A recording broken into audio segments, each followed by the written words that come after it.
Facepalm America, welcome, ladies and gentlemen. FacepalmAmerica.com is where you can get more information about what we do here and listen to past episodes and connect with us on social media. All sorts of good stuff. There is so much going on in the world of politics, most particularly in the world of Donald Trump. He has a very busy world. You know, you don't have to even look at the whole world of politics, go around the political world, so to speak, to get abundant information and developments because, goodness, one trial is going on for Donald Trump. The Supreme Court is looking at different things regarding his multiple different cases and multiple different indictments. And here to speak with us about it is John Rothmann, the host of Around the Political World with John Rothmann, also the host of The Voice of San Francisco, which is a new podcast that you should check out. John, welcome back to Facepalm America. Thank you for being here. May I say it's always a high honor and great personal privilege. I'm trying to remember. You probably remember the name of the gentleman who back in the day, I think it was on the Senate side, not the House side, so I'm probably thinking of the wrong person, but the Sergeant at Arms. Fishbait Miller. Fishbait Miller, that was it, yes. It was the House side. Okay, it was the House side, good. I knew there was an interesting name and an interesting character. He wrote a wonderful memoir. Yes. Filled with all sorts of anecdotal information. I loved he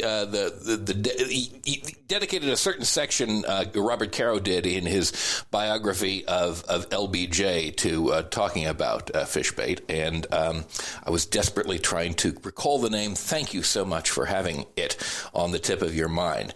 It is always a pleasure to be able to answer these minute trivia questions about American politics. So Donald Trump, he had quite a week. His trial got started in earnest last week. They had on the stand, the first witness was David Pecker, who was the former head of the National Enquirer, who described in detail something that we kind of knew already, but it's now on the legal record, his pattern of behavior on behalf of Donald Trump to capture difficult news stories that might interfere with his presidential aspirations. What did we hear from Mr. Pecker?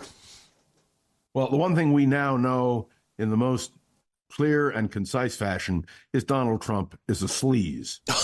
Quite, indeed. There's no question about it. What's more interesting to me, look, in the end, there's no doubt he paid off Stormy Daniels. Michael Cohen is going to go on the stand. I can't wait to hear Michael Cohen, who has certainly been preparing for this. Yes. The simple truth is, how can we elect a Donald Trump? Look, you remember all the Republican criticism of Bill Clinton? Remember all that?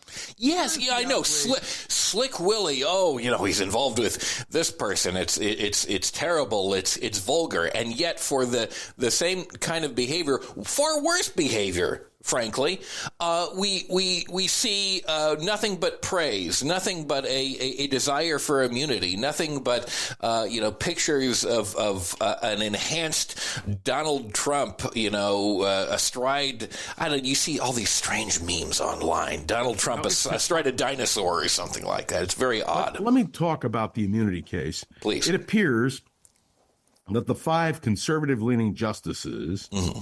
Are going to make sure that the Donald Trump trial doesn't take place until after the election. Right. Now, if that happens, Donald Trump could exercise his pardon power if he's president. Right. But if he isn't elected president, all bets are off. And I'm suggesting to you that if you want to see high drama, just wait for Donald Trump to lose the election. And I'm convinced he will lose the election. The best I hope you're right. I don't know. The line at the Washington Correspondents' Dinner was when Joe Biden said, "My vice president supports me," pointing out that Donald Trump's vice president does not support him. Yes. There's so many ironies here and so many ins and outs. But the bottom line is that Donald Trump is really what I said, a sleaze. He is. He's a sleaze, and clearly a good portion of the American people, 30 or 40% apparently, have a huge blind spot when it comes to that. And can I make a comment about yes, Richard Nixon? I guess Richard Nixon came up. Mm-hmm. Richard Nixon. He would have loved immunity, by the way. Well, here's the whole point. Nixon claimed executive privilege. Mm-hmm. And the Supreme Court said a president has the right to executive privilege, but not in a potentially criminal manner. Right. And in the United States versus Richard Nixon, the vote was 8-0. My old friend Bill Rehnquist was recused himself on that one because he knew everybody. Right, which was the proper thing to do. Yeah. Well, Clarence Thomas will never do it, but right. That's another question. Yeah. The thing is that Donald Trump clearly has committed acts which should go to trial. And his whole goal is to prevent a trial from taking place. And there are 5 justices on the court who evidently are going to ensure that there is not a trial before the election. That's a shame. The American people should have a definitive answer. Did, in fact, Donald Trump help with insurrection? And did he, in fact, commit sedition? And, of course, we're not going to have the answers. And so, in the end, the American people will have to make the decision on November 5th. Yeah. Well, I hope that they make the correct decision at that point. And if not, think about 4 years of all the things we're going to have to talk about. I will tell you that is the last refuge of a talk show host. Yes, the ability to talk about interesting things in spite of the fact that they might be horrific. But yes, that is quite horrific. True. Would you shoot your dog? Oh, my God, Kristi Noem. Oh, my what God. What is Kristi Noem thinking? Of course she isn't. Do you remember the huge deal that was made out of Mitt Romney? And probably Mitt Romney and his dog. Is right, exactly. Like that they carried him on the dog on a cage when the family was young, and he was like the dog relieved of himself, and he just like took a hose. And I mean, I think he was rightly criticized for that. Kristi Noem, for goodness sakes, you read through this, like the dog misbehaved while she was hunting, and she decided that she had to kill the dog. My God, how that's just mind-boggling to me. So inhumane. Noem is a candidate for national office, I would suggest to you. I would hope so. I do not regret in the least. By the way, you know that in her own home state, she's been banned from certain Native American areas because, well, I mean, the woman is ridiculous. So, yes. But it brings us into focus. Who will Donald Trump choose as his running mate? Yes. And that's going to be very interesting because a lot of people are talking about a number of key members of the U.S. Senate, including Senator Vance of Ohio, which shocks me. We're also talking about the number 3 Republican in the House of Representatives, Elise Stefanik. Right. She is high on the list. Evidently, Lake of Arizona is not high on the list right now because of her rhetorical flourishes.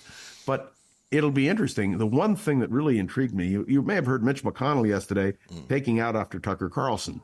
Tucker Carlson had been a great he defended Putin and essentially said Ukraine can go that way. Look at how wonderful the stories are here in Moscow. It's fantastic. So much better than liberal San Francisco. My God, what a traitor. The interesting thing to me is that McConnell, who is endorsing the man who will be the Republican nominee for president, he says he'll support the ticket, has also said he will take a stand in the United States Senate against cutting aid to Ukraine. And what does Donald Trump say he's going to do? The minute he's president, he's going to cut aid to Ukraine. And he said that will solve the problem. And that was from a direct quote administered by the president of Hungary after his conversation with Trump. I mean, there are things that happen here that are just ridiculous. Now, I also have to make a comment very quickly about the whole question of the demonstrations taking place on college campuses.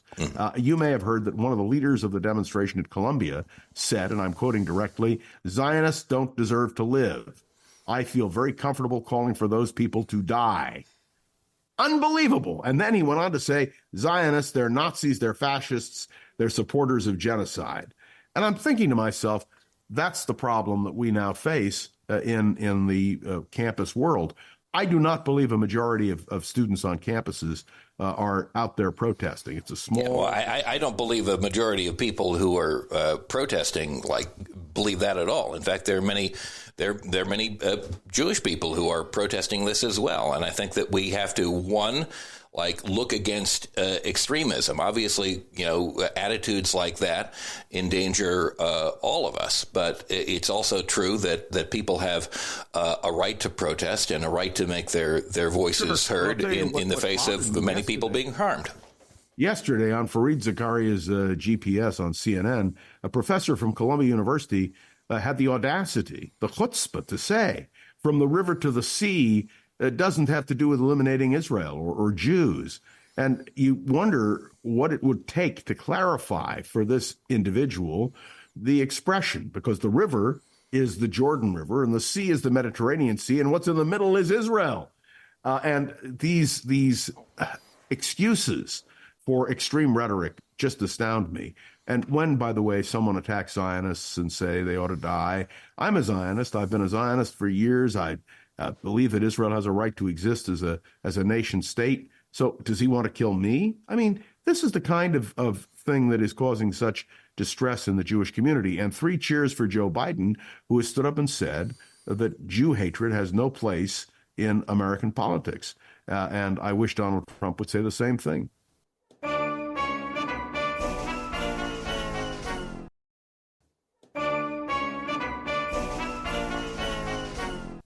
Yeah, I wouldn't look for Donald Trump to say anything but what he views is in his most immediate self-interest. But I would say that, many people are concerned about what is going on and the deaths that are happening.